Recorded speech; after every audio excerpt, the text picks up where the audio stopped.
a person who was not even aware about whether you should go for electronics or not. You failed your electronics subject also. Right now, being a successful data scientist at age of 48 or 49 years old. Use that calculators to graph and then do more problem solving. Graphing to ho gaya usme, so you do use the graph to do more, answer more questions, related questions. Coding started in your life. How coding started? That's again an interesting story. Tesla had come out with these cars, right? Like the self-driven electric car. Self-driven was an add-on, but Tesla cars were coming out with these electric cars. What you want to suggest to them according to your journey, or maybe according to your experience that you have gained in this journey?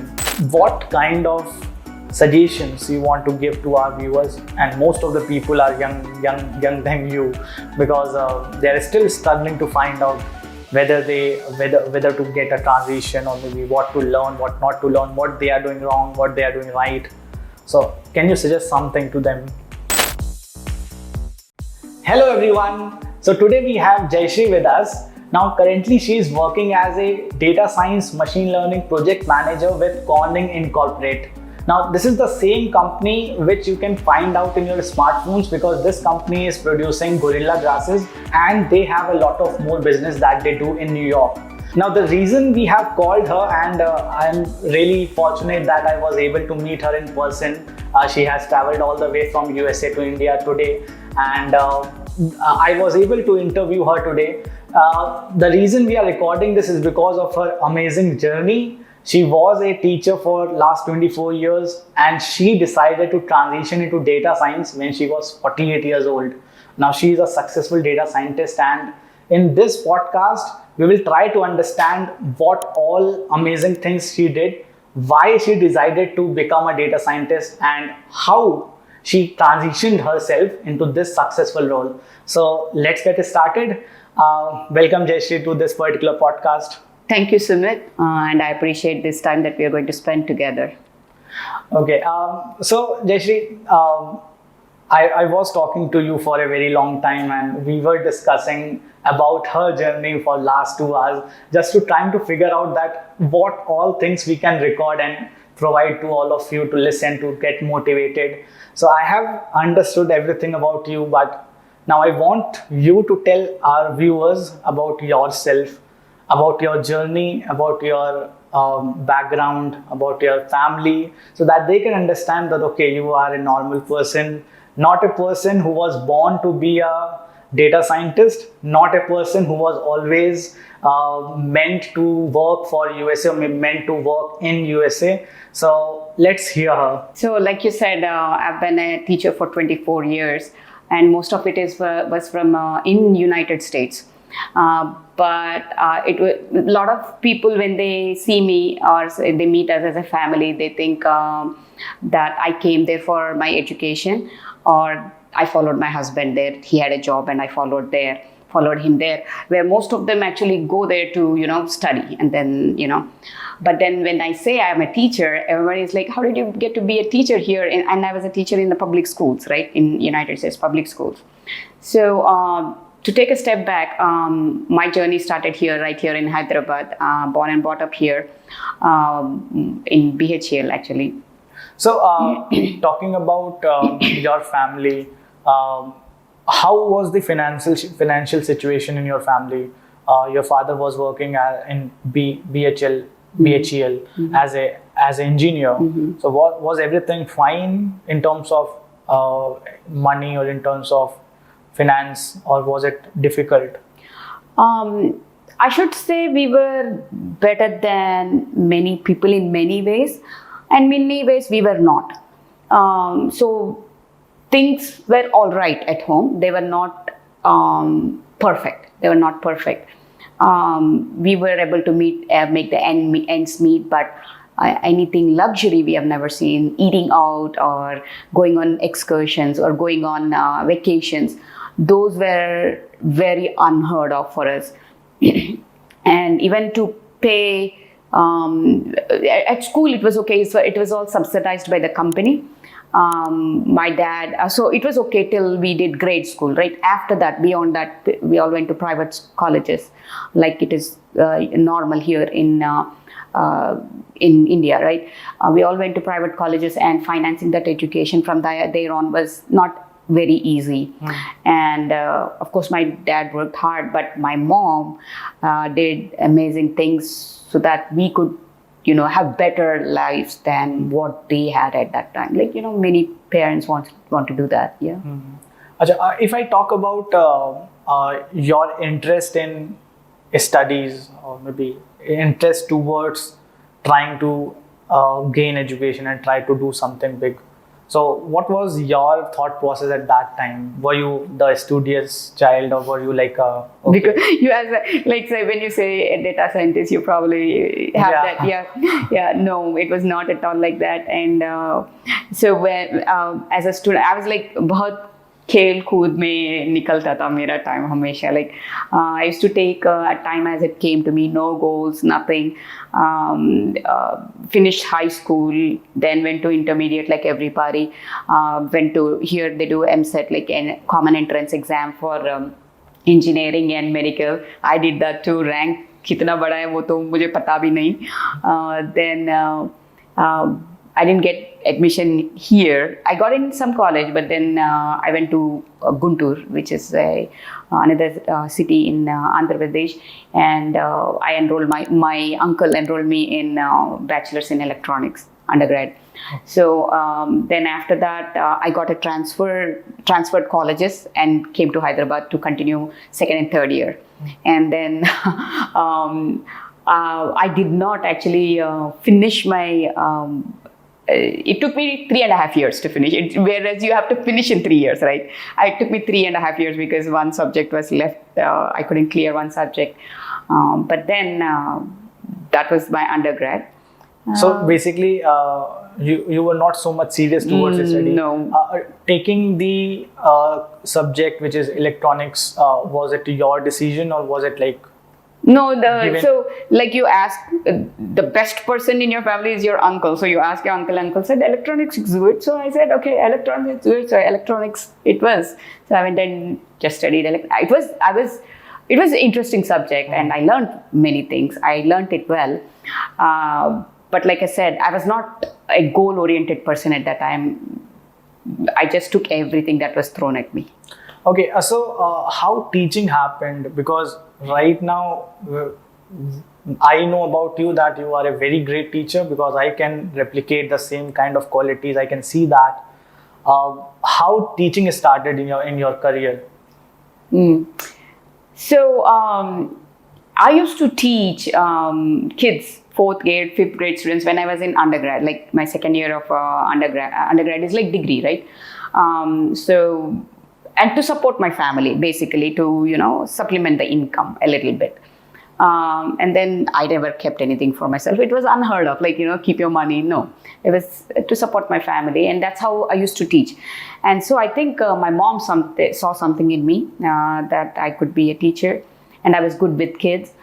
She thought those two qualities were enough to be a teacher. So she said, chalo, B.Ed ka entrance likh do, So then that's how it came to me. And then I did my exam. I gave my entrance exam. I got a job. I got the admission, which was not very hard actually, because like at that point they said, okay, exam, you have to clear this. So I studied and then cleared it and got an admission in. It was not like, oh, I'm passionate about teaching, so let me go do my bachelor's in education. It was not like that at all.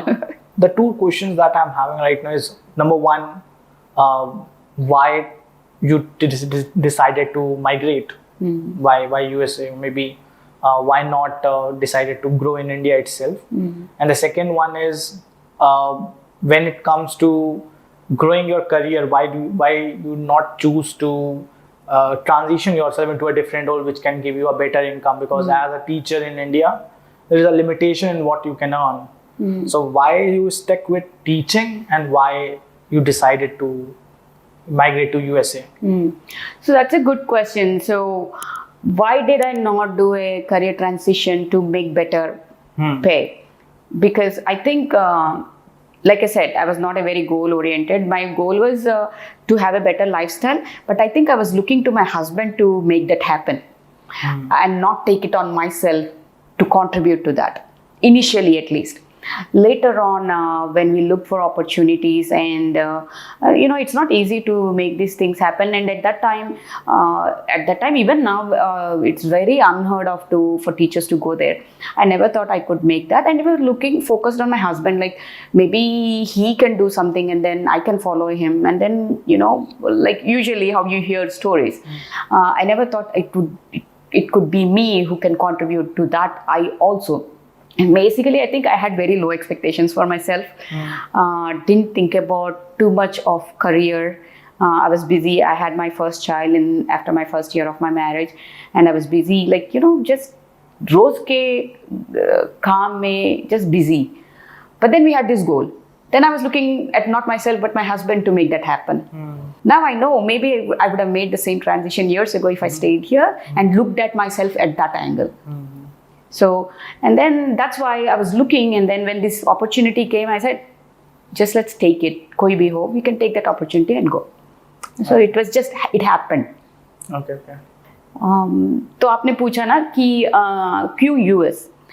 तो वो time पे if you are a kid or a young adult in 90s, 95, I was married in 95. At that time, everybody around me was going to US. Everybody was doing some software and going to US. And software was not in my line of sight. My brother went to US. My sister went to US. She went to study. My brother went for his work. My husband went for his work. My sister-in-law had visited at that point. I'm just watching everybody giving send-offs to everybody at the airport. I'm ghar aake khana banao. And then I think inside me, I had that kashish ki mujhe bhi jana hai, magar mujhe apne se jana tha. I wanted to go by myself. So when this opportunity came, I just jumped at it and grabbed it. So basically, the thing that I've understood is one thing, that you were in the social pressure. Definitely social pressure. Everyone is going, now you have to take a stand and you have to do something. Correct. And the second thing was, the reason why you decided to go with teaching is because you were not so much career focused. So you were influenced by growing your career. So you thought that, okay, we have this, you got this opportunity as a teacher, so let's take it because it is giving you opportunity to fly to USA. Yeah. So now coming to when you entered into USA, you started teaching. How was the time, like teaching in India versus teaching in USA? Because if I talk about myself, I even don't know what kind of curriculum they follow. I have just watched in some cartoons that the kind of teaching structure that they have a complete different structure. Because and now you went from India to USA, you are very much aligned to the Indian education system, the structure that we follow, and there was, I believe that there it was completely different. So how hard it was in your initial days as a teacher in USA? When people ask me this question, I usually respond by saying I can probably write a book on that, for my experiences. It is different, very different. So like I mentioned earlier, maybe that I went to US right after the September 11th happened.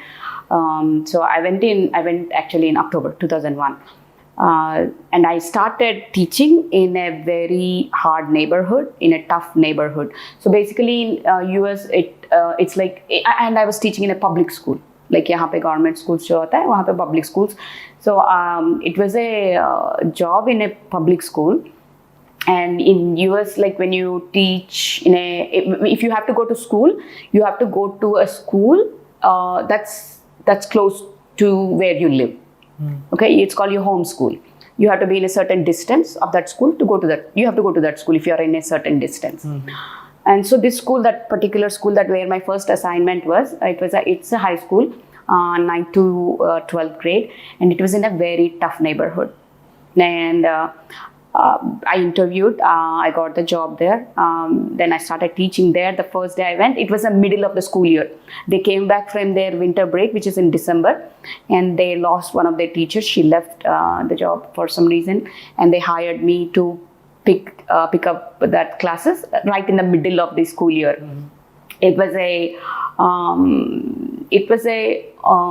all black school, African American students, and there itself it was a great revelation to me, because for me America was always white. Because all the America I know was from the movies, right? The movies that you see, it's all Americans. White, yeah. It's all white Americans. And the time that you have seen the movies, it was more of white. Right now you see more diversity in there, but then it was not as diverse as you see it now. No colored people, no special attention to that. And then when I went there, it took me that whole semester to understand where I am. How to do there. More than teaching math, my goal was to reach the students. The way I can reach the students is to understand where they come from. So it took me that complete 6 months to understand that, and a good mentor. I had a mentor there who we used to have conversations with all the time, and I read some books that helped me understand the culture there. And once that was established, once they saw me as a mentor and as, I won't say a friend, but a person who wishes well for them, when that ice was broken, then learning began. And it did take me that one whole semester to break into that school system and reach those students there. Okay, so you were in USA, and your husband was also with you, not immediately. Yeah, not immediately. Yeah. But I left my 5-year-old and my husband back here. So where the interaction of technology happened, like where it started, because what I can understand from your journey is you were never into technology. No. You're never into computers. You never tried to learn something on your own, maybe interacting with them. For you, I think you will probably not understand that there was a time when there was no computer, it was not something that you could find anywhere. So when I went to school, there was no computers, right? There was no computers, and then even at my home, there was not a desktop. After I went to US, then I started using desktops, no laptops. I used desktops at my work, to teach. So everything used to happen through desktop. We used to take attendance on that. We used to do lesson plans on that. And grades were on that. The first amazing thing that happened to me with respect to technology, to answer your question, is when I used what's called a graphing calculator to teach algebra. So I used to teach 9th and 10th grade math, and the school provided the students with what's called a graphing calculator. So it's a big piece of instrument. It's like it's a little bulkier than your phones, your smartphones, but then you could actually enter an equation in it and see a graph. So we used to use that calculators to graph and then do more problem solving. Graphing to ho gaya usme, so you use the graph to answer more related questions. So that was a starting moment, I should say, because I've never seen something like that at that point. Then I taught myself how to use it, to also use it to teach, right? And that's where it all began for me. Okay, so the very first time you interacted with maybe a machine or technology was with a calculator, which fascinated you that, okay, you can do something amazing with it. You were using computers with your work, yeah, to take attendance and to basically create lesson plans. So right now you are a data scientist, and if I talk about these two skills, taking attendance or maybe using calculator, it's completely zero compared to what you do right now. So how this exponential growth happened? What happened in between? What magic you did? So I think once I saw that, these things I kept accidentally interacting with them, and it kept building my curiosity. I think at the same time, I was also understanding myself more. what I am, what interests me, what triggers my curiosity. I think these two things happened parallelly for me. So we kept moving. While I was in Atlanta, I started my teaching career in US in Atlanta, and then I moved to South Carolina, where when my husband and my daughter joined me, I moved to South Carolina. There, I got an opportunity to teach a pre-engineering course at the high school. And they actually sent me to a training program in South Carolina to teach what's called Autodesk Inventor. So it's a CAD program. And I was mesmerized by them. I was floored by it. So I used to be so enthusiastic teaching that software to my students after that training. And I taught it for almost 3 years. And then I was the first female teacher teaching engineering course in the high school, and that made me feel really good. And I was enjoying teaching that. And slowly I was like, what makes this happen? What makes this particular software do this? I was always curious about that. And but parallelly life was happening, right? I had my second child after I went there, and my husband was building his career, and we were in this, like all the NRIs, what they do, like your green card, your, all those steps, we were doing all those. And, but these things kept coming in my way. This technology kept coming in my way accidentally.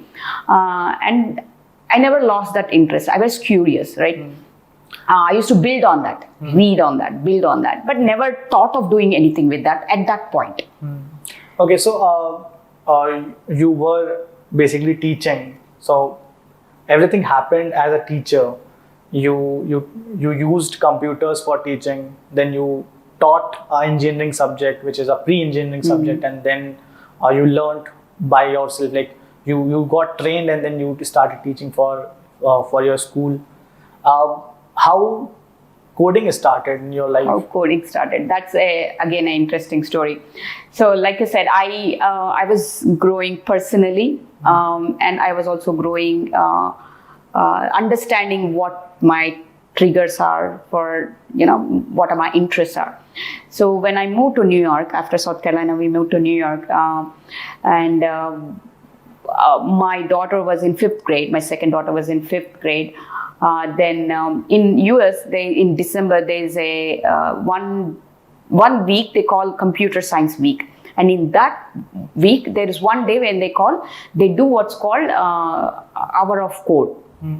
And where they try to help all the students in all the schools learn coding. Like do coding, let's get in touch, expose them to coding. So the computer teachers did that in schools, right? So I wanted to do that for my daughter at home. So I gathered some of our friends, a couple of our friends, and then I did Hour of Code with them. So which was basically, I was, getting curious. Now at this point, browsing has become very common. So I actually Googled and said, okay, what's Hour of Code? How can I do it? And all those things. So then I found what's called Scratch. If you Google it, you'll see it's just drag and drop code boxes, block coding. I taught them that, enabled them to do that. I studied it myself and helped them do it. And they were very excited of that. And then I printed out certificates and gave them. So block coding. You were teaching and you were learning. Like you were learning then teaching. Yeah, I think it was more to satisfy my own curiosity that I used to use them as, a source to just, do what I want. Hey, here, this is what coding is. This is so amazing. This is magic. You see what it does to you. And I, get kids to do it. And then, social media was picking up then. I used to post all these on Facebook. Like, yeah, we did this, that. And then my superintendent at that time, she called me into her office and she said, there is something called Girls Who Code. So it's basically a coding club for girls, exclusively for girls, to encourage, they say, research says that you lose a lot of girls by the time they're in middle school. Mostly by high school, they're done. You don't see them in math classes. I could also see that, like in numbers, there are very few girls in higher level math classes. There are more boys. And when it comes to computer science, you can just count on fingers, like 1 or 2 or 3 kids. So that was an attempt. It's an organization that some people put together. It was actually an Indian origin person who actually put it together, this Girls Who Code. And she asked me if I was interested to start that club at school because she saw me do these things, right? And that's how I started a club in my school where I used to teach. I taught that for 2 years. So you were teaching the same thing that you were doing in your at home, at school, because it was after school activity for girls, just for girls. Okay. And then, like I said, this parallel growth of my own as a person and what I could do for myself happened at the same time, parallelly. That continued. And so I used to, and these girls used to be so amazed about all these things, right? Like about what code could do. Now I won't say, I won't have any claim saying that I taught them a lot of code. It was mostly block coding. And that's how much knowledge I had also at that point. Because till that point, I kept thinking of it as for my next generation, like my daughters, my students. Like I kept trying to inspire girls especially to get into math or do coding. I never thought it would be for myself because I was already like 46 by that time. You know, nobody has those kind of thoughts at that point. But that moment, I still have that picture in my mind when she said to me, and when I thought, maybe I could do something with it. Okay, so what was the final nail in the coffin? Nail in the coffin, right? So when we moved to Ohio from New York, we just went for a year and a half. Then I was looking for, I either quit kar diya, then I went there. And I got an interview in a school. So in US, if you have to teach, you have to get certified in that state. It's a state mandate. So you have to go and get certified and then write exams there. All that I was prepared to do. So I got an interview in one school, and then they said, okay, got through the interview, and then they offered me a job. And when I saw the salary, they offered me like not doing this because they put me down. I had 24 years of experience at that point. They put me down to 10 years. Why so? Why so? Because they want to give preference to the local teachers, right? So the most they give for out-of-state teachers is 10 years. So that put me down to 2/3 of my salary. And now at this point, my husband also moved there to a different job, and he got a huge sign-on bonus. We both had the same number of years of experience.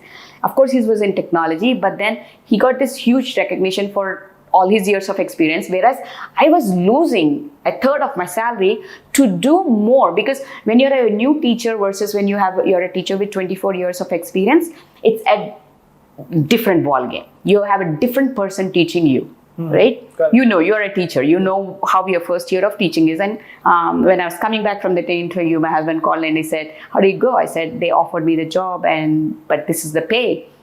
He said, "Maybe you should take it and then find something closer to home." It was an hour away drive, and I said, "It's not worth it." He said, "Find something nearby home." I said, "Guess what? I'm not doing that. I'm not going to sell myself low because I know I have more value to myself. I'm not going to do that." I said, "I'll stay home, but I'm not going to do that." Okay, so then what next you did? So then I'm not a person who can stay home, right? So then I said, okay, started Googling what are the careers with math background. And then at that point, when I Googled it, data science came up on the top. A year before that, Tesla had come out with these cars, right? Like the self-driven electric car. I said, "Oh, electric car," and I want it. Right? We put our money down to, get a car. And then when we put our money down, like, the advance to get the car, and before I actually got the car, there was like, I think 1.5 years of wait. And in meanwhile, they used to send us all these emails for what's happening with the car, and all these emails to updates.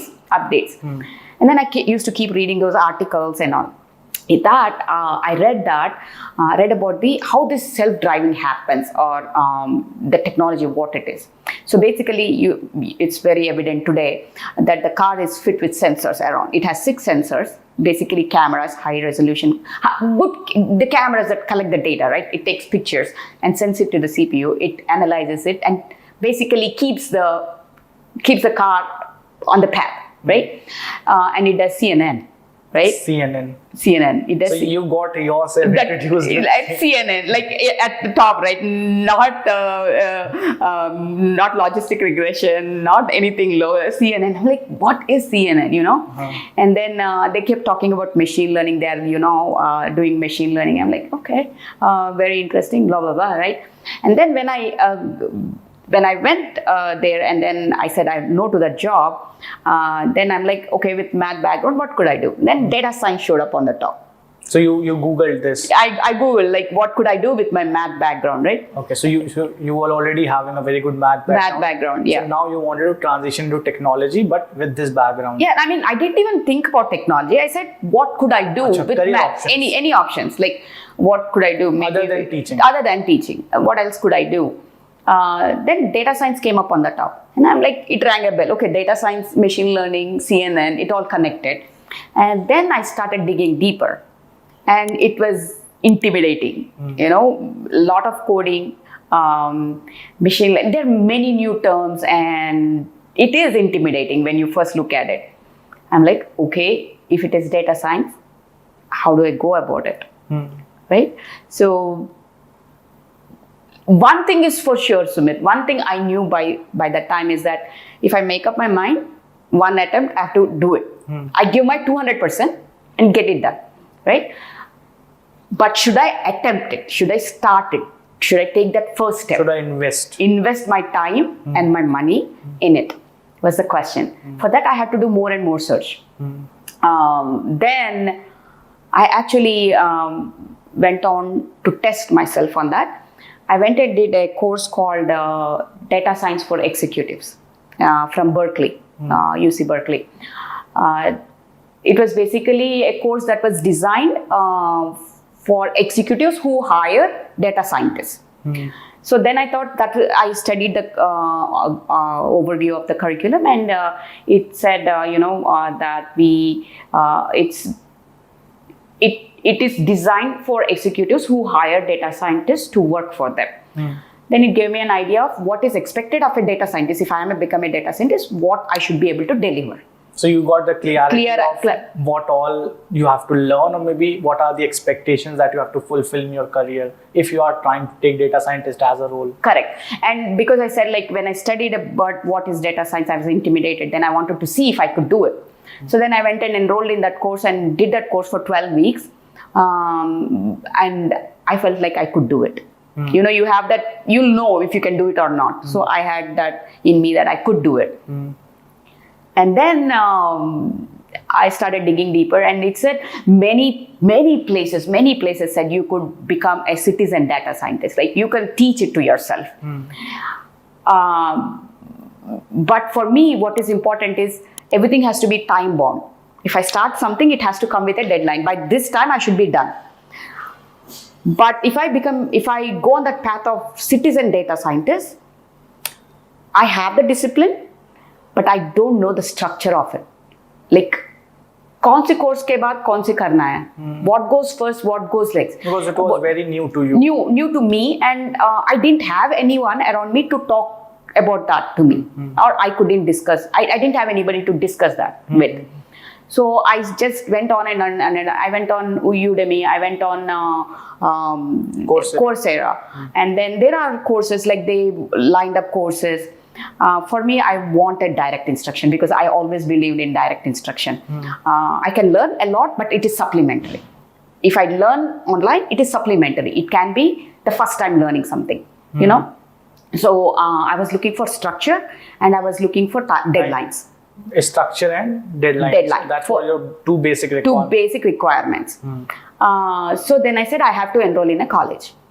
But then enrolling in a college, there was no degree in data science in most universities in US at that time. So I looked for courses in Coursera and Udemy. There were courses, but it was not very structured. I needed more structure, and I wanted to start at this time and this time of the year and finish it at certain point. There has to be a start and the end, after which I have to start job search and all. Then I found a degree, online degree, that I enrolled myself. and then PG in data science.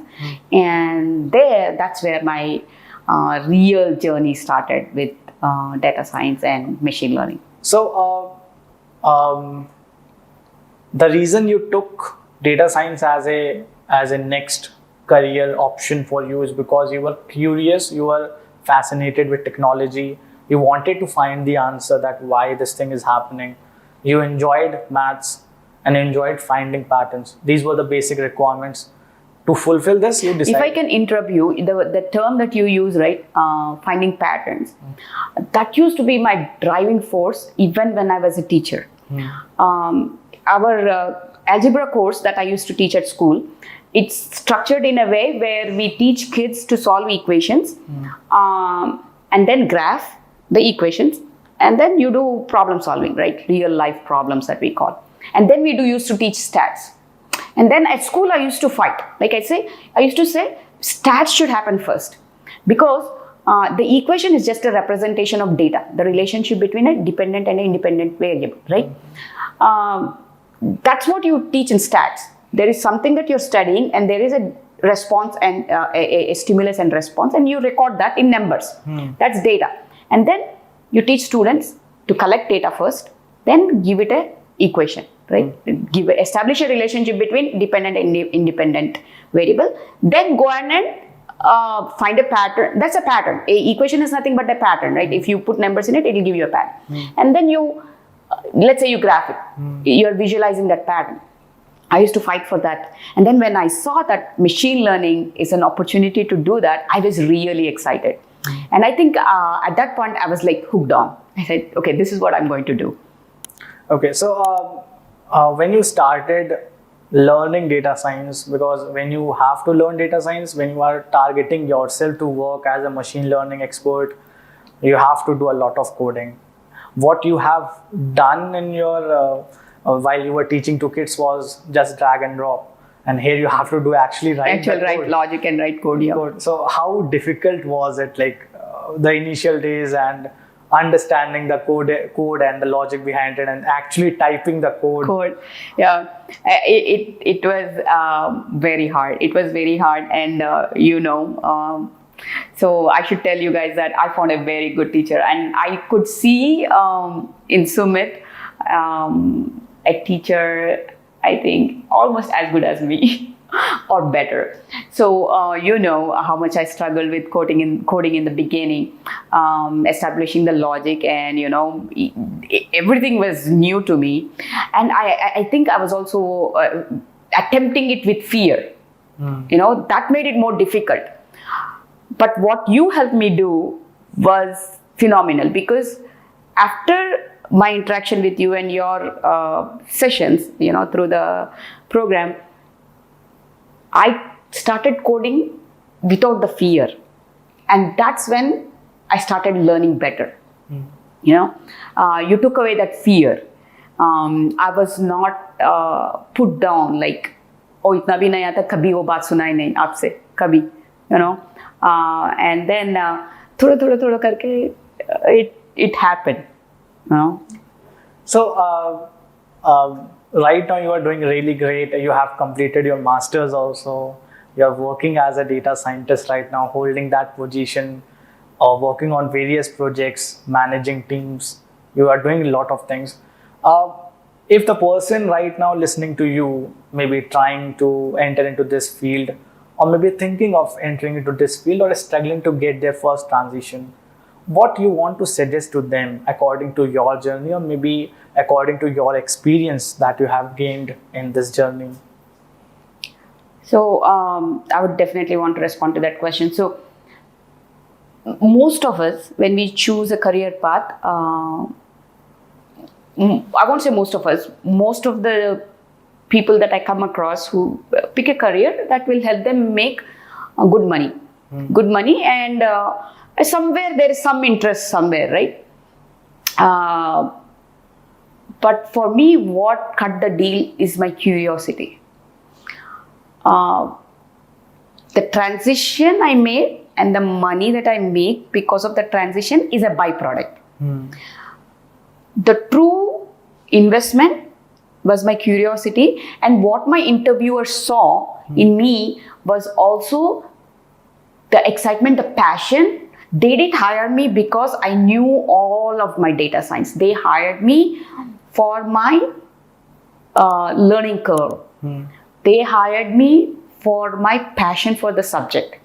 They hired me for my passion to see the product at the end of a machine learning algorithm. They didn't hire me for my coding skills. At least for this job. There are jobs that were coding skills. I'm not underplaying that at all.